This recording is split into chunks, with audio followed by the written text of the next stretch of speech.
Welcome to our YouTube channel Vikram study classes. आज हम पढ़ने वाले हैं मध्य प्रदेश की नदियों से जितने भी इम्पॉर्टेंट प्रश्न बनते हैं। तो यदि आप किसी भी गवर्नमेंट एग्जाम की तैयारी कर रहे हैं जो मध्य प्रदेश से आते हैं, जैसे कि MP police, MP SI, MP patwari, MP forest guard, MP jail प्रहरी, तो यह वीडियो आपके लिए बहुत ही इम्पॉर्टेंट होने वाला है।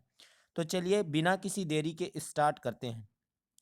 हमारा पहला क्वेश्चन है, निम्न में से किसे सभ्यता का पालना कहा जाता है। तो याद रखिएगा फ्रेंड्स, जो हमारी मध्य प्रदेश की नदियाँ होती हैं उनको सभ्यता का पालना कहा जाता है। और एक बात और याद रखना है, जो हमारा मध्य प्रदेश है इसे नदियों का मायका भी कहा जाता है। क्या फ्रेंड्स? मध्य प्रदेश को नदियों का मायका भी कहा जाता है। मध्य प्रदेश को क्या किस नाम से जाना जाता है फ्रेंड्स? नदियों का मायका किसे कहा जाता है? तो मध्य प्रदेश को नदियों का मायका भी कहा जाता है। सभ्यता का पालना किसे कहा जाता है? तो नदियों, जो जितनी भी नदियाँ होती हैं इनको सभ्यता का पालना भी कहते हैं। ठीक है फ्रेंड्स। अगला क्वेश्चन, निम्न में से किस श्रेणी को वाटर शेड के नाम से जाना जाता है? ठीक है फ्रेंड्स, सतपुड़ा श्रेणी, विंध्य श्रेणी, मैकाल श्रेणी या अरावली की श्रेणियां। तो याद रखिएगा, जो मैकाल श्रेणी होती है, जो मैकाल पर्वत की मैकाल रेंज जहां तक फैला हुआ है, मैकाल पर्वत जहां तक फैला हुआ है, उसकी श्रेणी को वाटर सेट के नाम से जाना जाता है। क्या फ्रेंड्स? वाटर सेट के नाम से जाना जाता है मैकाल श्रेणी को। याद रखना है, बहुत ही इंपॉर्टेंट क्वेश्चन है। अगला क्वेश्चन, मध्य प्रदेश में जो अपवाह तंत्र है उसको कितने भागों में बांटा गया है? तो मध्य प्रदेश का जो अपवाह तंत्र है फ्रेंड्स, उसे 6 भागों में बांटा गया है। कितने फ्रेंड्स? 6 भागों में बांटा गया है। इसमें से कुछ के नाम आपको बता देता हूँ। नर्मदा अपवाह तंत्र, जैसे कि एक है नर्मदा अपवाह तंत्र, दूसरा है गंगा अपवाह तंत्र, तीसरा है महानदी अपवाह तंत्र, चौथा है गोदावरी अपवाह तंत्र। तो इस तरह से कुल मिला के 6 अपवाह तंत्र हैं। और मध्य प्रदेश की जितनी भी नदियां हैं इसके अपवाह तंत्र को 6 भागों में बांटा गया है। ये याद रखना है। ठीक है फ्रेंड्स। नेक्स्ट क्वेश्चन पे मूव करते हैं। अगला बहुत ही इंपॉर्टेंट क्वेश्चन है, कई बार पूछा गया है। जो मध्य प्रदेश का सबसे बड़ा अपवाह तंत्र है ये कौन सा है? तो याद रखिएगा, जो गंगा अपवाह तंत्र है ये मध्य प्रदेश का सबसे बड़ा अपवाह तंत्र कहलाता है। ठीक है फ्रेंड्स, मध्य प्रदेश का सबसे बड़ा अपवाह तंत्र पूछा जाए तो आपका जवाब होगा गंगा अपवाह तंत्र। Option D is the right answer. ठीक है फ्रेंड्स। नेक्स्ट क्वेश्चन पे मूव करते हैं। अगला है चंबल नदी। चंबल नदी जो है मध्य प्रदेश की महत्वपूर्ण नदियों में से एक है। चंबल नदी का उद्गम स्थान कौन सा है? ठीक है, चंबल नदी कहाँ से निकलती है? इटावा, उज्जैन, महू या जबलपुर से? तो याद रखिएगा, चंबल नदी जो है महू से होकर निकलती है। महू से निकलती है। महू कहाँ पड़ता है फ्रेंड्स? ये इंदौर वाले पार्ट्स में पड़ता है, इंदौर वाले रीजन में पड़ता है महू।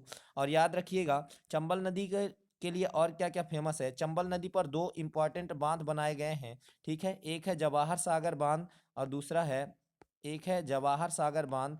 ये बहुत ही इंपॉर्टेंट है फ्रेंड्स। जवाहर सागर बांध ये चंबल नदी पर बना है। ठीक है, बहुत ही इंपॉर्टेंट बांध है। ठीक है। अगला, चंबल नदी किस में जाकर गिरती है? चंबल नदी निकलती कहाँ से है? तो महू से होकर निकलती है। और ये किस में जाकर मिल जाती है? तो याद रखिएगा, चंबल नदी जो है यमुना नदी में जाकर मिल जाती है। ठीक है फ्रेंड्स, चंबल नदी महू इंदौर से होकर निकलती है और यमुना नदी में जाकर मिल जाती है। यमुना नदी आगे किस में मिलती है? तो यमुना नदी गंगा की सबसे बड़ी सहायक नदी है, गंगा में जाकर मिलती है। और गंगा जो है बंगाल की खाड़ी में जाके गिरती है। ठीक है फ्रेंड्स, किसमें? बंगाल की खाड़ी में जाके गंगा मिल जाती है। ठीक है। तो यमुना अगर पूछा जाए, यमुना ये दिल्ली जो है किस शहर के किस नदी के किनारे स्थित है? तो याद रखिएगा, हमारा जवाब होगा यमुना नदी के किनारे स्थित है दिल्ली। तो चंबल नदी महू से निकलती है और ये यमुना में जाके मिल जाती है। ठीक है, और यमुना आगे गंगा नदी में मिलती है और गंगा आगे बंगाल की खाड़ी में जाके गिरती है। सारे इंपॉर्टेंट पॉइंट्स याद रखना है। ठीक है। अगला क्वेश्चन, किस नदी को पश्चिमी मध्य प्रदेश की जीवन रेखा कहा जाता है? बहुत ही इंपॉर्टेंट क्वेश्चन है। पश्चिमी मध्य प्रदेश की जीवन रेखा सोन, बेतवा, नर्मदा या चंबल नदी? तो याद रखिएगा, चंबल नदी को ही पश्चिमी मध्य प्रदेश की जीवन रेखा कहा जाता है। ठीक है फ्रेंड्स, पश्चिमी मध्य प्रदेश की जीवन रेखा किसको कहा जाता है? तो चंबल नदी को पश्चिमी मध्य प्रदेश की जीवन रेखा कहा जाता है। यह यमुना नदी में जाके मिलती है। चंबल नदी पर एक और बांध बना है फ्रेंड्स, वो है जवाहर सागर बांध। कौन सा? जवाहर सागर बांध। ये किस नदी पर बना है? तो याद रखिएगा, जवाहर सागर बांध ये चंबल नदी पर ही बना है। ठीक है फ्रेंड्स, बहुत ही इंपॉर्टेंट क्वेश्चन है, कई बार एग्जाम में पूछा गया है। इसके पहले हमने बोला था जवाहर सागर बांध, ठीक है, ये भी चंबल नदी पर बना है। ठीक है, अगला क्वेश्चन, किस नदी को मालवा की गंगा के नाम से जाना जाता है? अगर आपसे क्वेश्चन में पूछा जाए मालवा की गंगा, तो याद रखिएगा ऑप्शन है चंबल नदी, नर्मदा नदी, बेतवा या क्षिप्रा। तो याद रखिएगा क्षिप्रा नदी जो होती है, क्षिप्रा, इसको मालवा की गंगा के नाम से जाना जाता है। मालवा की गंगा किस नदी को कहा जाता है? तो याद रखिएगा option D is the right answer, Kshipra नदी को मालवा की गंगा कहा जाता है।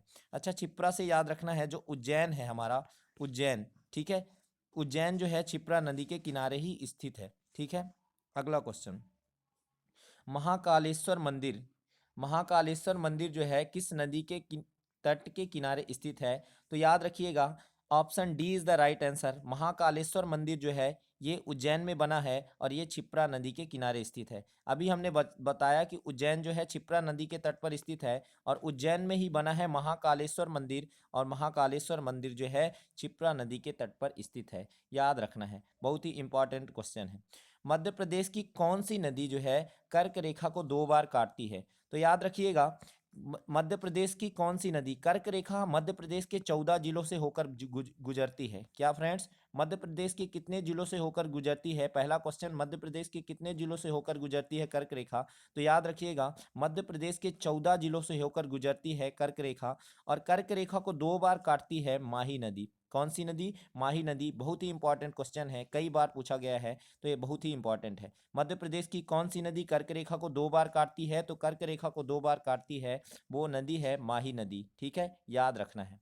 अगला क्वेश्चन, मध्य प्रदेश तथा राजस्थान, पहला है इधर एमपी, ठीक है, और यहाँ पे मान लीजिए राजस्थान है। ठीक है, मध्य प्रदेश और राजस्थान के बीच में, इन दोनों के बीच में, मध्य प्रदेश और राजस्थान के बीच में कौन सी नदी सीमा रेखा बनाती है, बॉर्डर साझा करती है?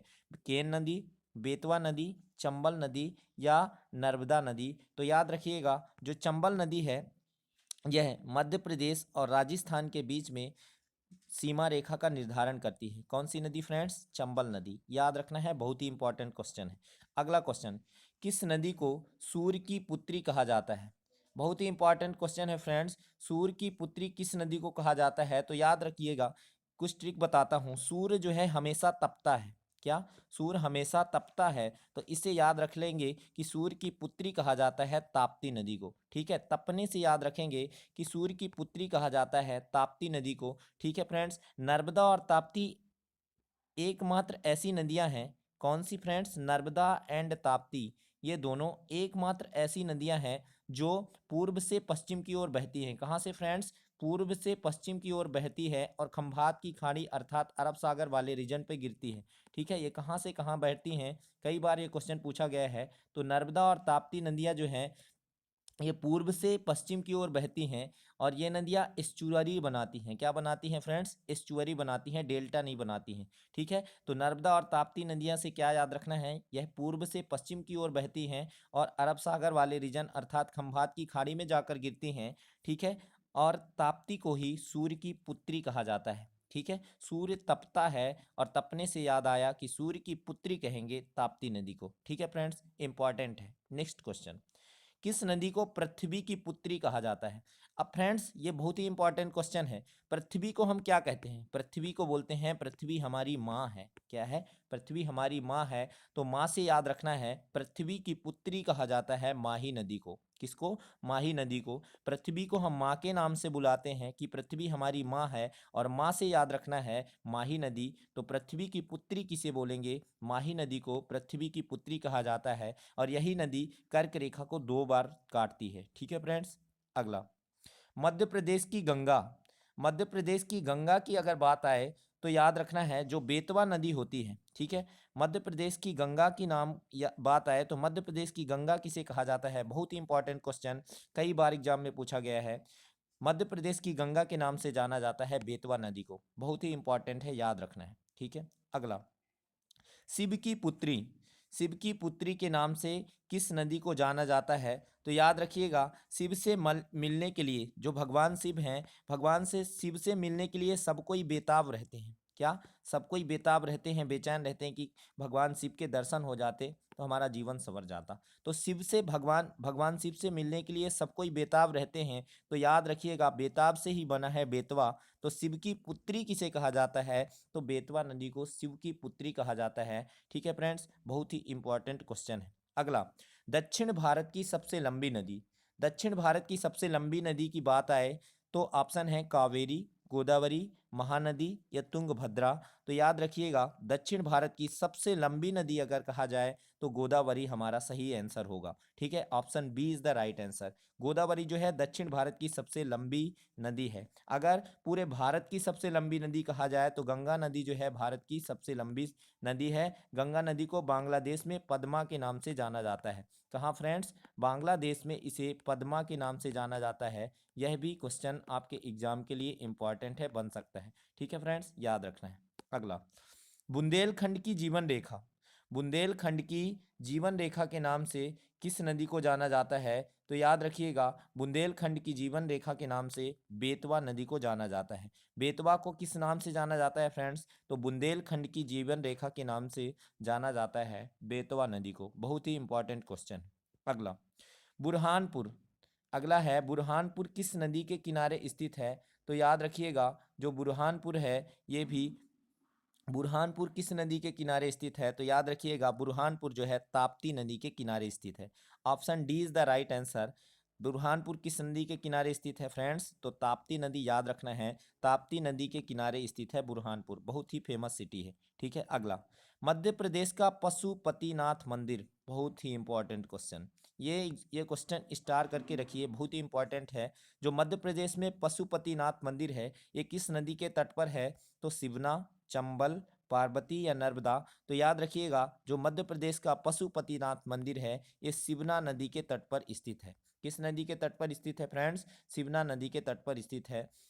ठीक है फ्रेंड्स, याद रखना है। अगला क्वेश्चन, चूलिया जलप्रपात। बहुत ही इंपॉर्टेंट, कई बार एग्जाम में पूछा गया है। चूलिया जलप्रपात किस नदी पर स्थित है? तो याद रखिएगा, चूलिया जलप्रपात ये चंबल नदी पर बना हुआ है। चूलिया जलप्रपात याद रखना है। ठीक है फ्रेंड्स, चंबल नदी पर कौन सा जलप्रपात बना है फ्रेंड्स? चूलिया जलप्रपात।